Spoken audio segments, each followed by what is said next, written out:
Sadgurunath Maharaj Ki Jai, and welcome to Jagadambe Reads the Holy Books of India, ShrimadBhagavatam289.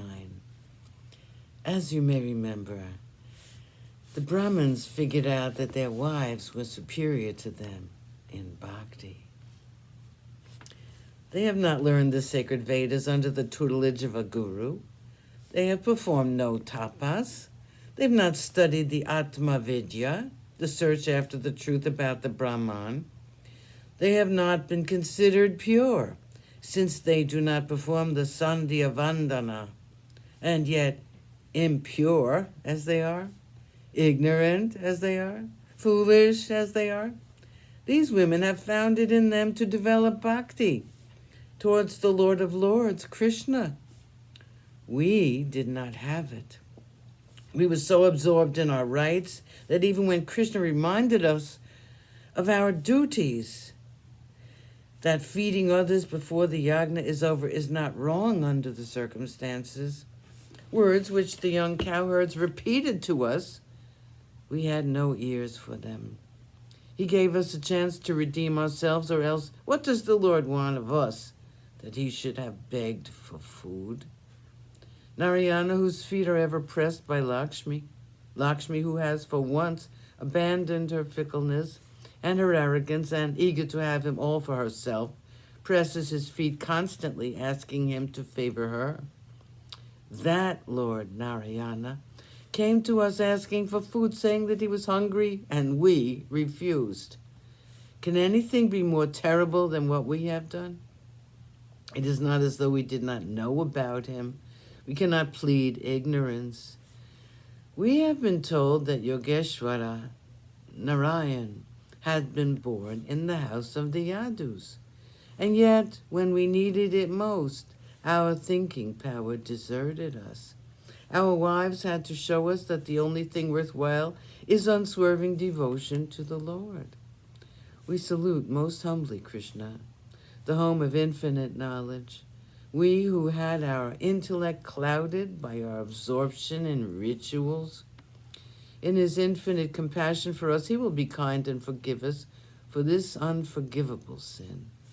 We were deluded and we were ignorant of the honor which was offered to us, and which in our foolishness we refused. May he forgive us.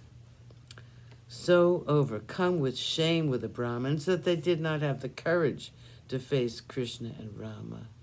And again they knew about the wickedness that was Kamsa, and they did not want him to know about this incident. And so they were quiet.